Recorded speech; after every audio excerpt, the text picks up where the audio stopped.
এদেশের রাজনীতিতে আওয়ামী লীগের কবর রচনা হয়েছে সেনা ছাউনি কিংবা সামরিক বাহিনীর পৃষ্ঠপোষকতায় কিংবা সরকারের আনুকূল্যে তৈরি হওয়া কোনো দল গণ অধিকার পরিষদ নয়।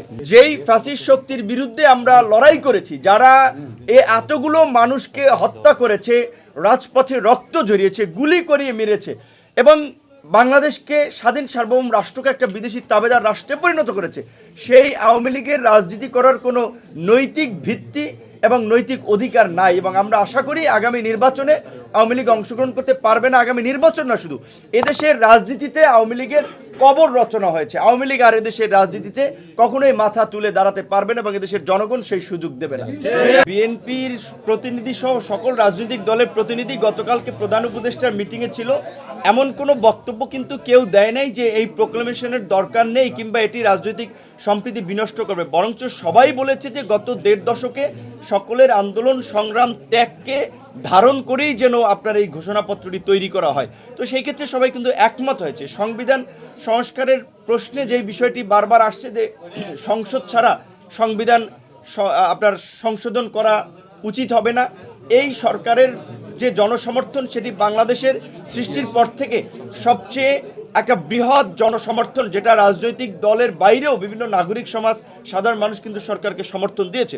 একটা গণ অভ্যুত্থানের পরে পৃথিবীর বিভিন্ন দেশে সংবিধান পরিবর্তন হয়, পূর্বের সংবিধান কার্যত স্থগিত করা হয়। তো সেই জায়গা থেকে যদি ঘোষণাপত্র দেওয়া হয় তাহলে আমার মনে হয় অনেক কিছুই স্পষ্ট হয়ে উঠবে এবং আমার মনে হয় এই ঘোষণাপত্র এবং রাষ্ট্র সংস্কার নতুন বাংলাদেশ বিনির্মাণে আমাদের মধ্যে যে জুলাই গণ অভ্যুত্থানকে কেন্দ্র করে জাতীয় ঐক্য এবং সংহতি প্রতিষ্ঠিত হয়েছে সেটি কোনোভাবেই ফাটল কিংবা বিভাজনের রূপ দেওয়া যাবে না। সেজন্য সবাইকে বাক্য চয়নে, শব্দ চয়নে, কার্যক্রমে সতর্ক থাকতে হবে এবং জনগণের পালস বুঝেও কাজ করতে হবে। আমরা দেখি যে কিছু কিছু নেতাকর্মী, কিছু রাজনৈতিক দলের নেতাকর্মীদের আচরণ কিন্তু আওয়ামী ফ্যাসিবাদীদের মতোই হয়ে উঠছে। এটি কিন্তু মানুষের মাঝে একটা উদ্বেগ তৈরি করছে, উৎকণ্ঠা তৈরি করছে যে তাহলে কি এটা আবার কোন বাংলাদেশ? যদি পূর্বের ব্যবস্থা সিস্টেম বলবৎ থাকে তাহলে এই বাংলাদেশ বিনির্মাণ বা দেখার জন্য কি আমরা জীবন দিয়েছি?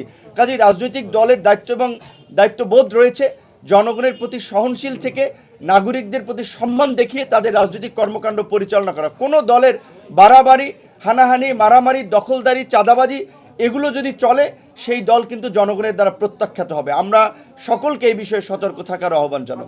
গণ অধিকার পরিষদ বাংলাদেশে ব্যতিক্রম একটি রাজনৈতিক দল। সেনা ছাউনি কিংবা সামরিক বাহিনীর পৃষ্ঠপোষকতায় কিংবা সরকারের আনুকূল্যে তৈরি হওয়া কোনো দল গণ অধিকার পরিষদ নয়। গণ অধিকার পরিষদ একেবারেই আন্দোলনের অগ্নিগর্ভ থেকে জন্ম নেয় একটি রাজনৈতিক দল।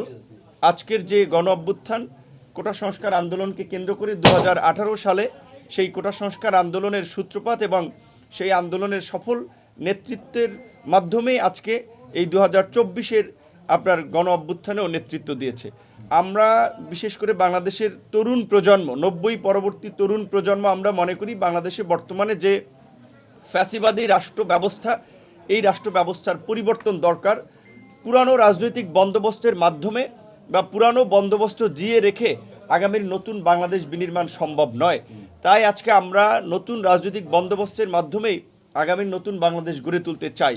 আপনারা নিশ্চয়ই লক্ষ্য করেছেন গতকালকে অন্তর্বর্তীকালীন সরকারের প্রধান উপদেষ্টা ডক্টর মোহাম্মদ ইউনূসের আমন্ত্রণে আমরা রাজধানীর ফরেন সার্ভিস একাডেমিতে বিভিন্ন রাজনৈতিক দল জুলাই প্রোক্লামেশনের বিষয়ে আমরা সেখানে মিলিত হয়েছি, সেখানে আমাদের মতামত দিয়েছে। আমরা সকলেই বলেছি কিন্তু যেহেতু এটি একটি বাংলাদেশের ইতিহাসের একটি যুগান্তকারী পরিবর্তন এবং বাংলাদেশের মানুষ দল মত নির্বিশেষে সকলে ঐক্যবদ্ধভাবে এই লড়াই করেছে এবং এই লড়াইয়ের পেছনে বড় ধরনের একটা প্রেক্ষাপট রয়েছে। বিশেষ করে গত 1.5 দশকে ফ্যাসিবাদী আওয়ামী সরকারের যে দুঃশাসন সেটা কার্যত বাংলাদেশের স্বাধীনতা সার্বভৌমত্বকে একটি সংকটে ফেলেছিল, যার ফলেই কিন্তু এই গণ অভ্যুত্থান অনিবার্য হয়ে পড়েছিল।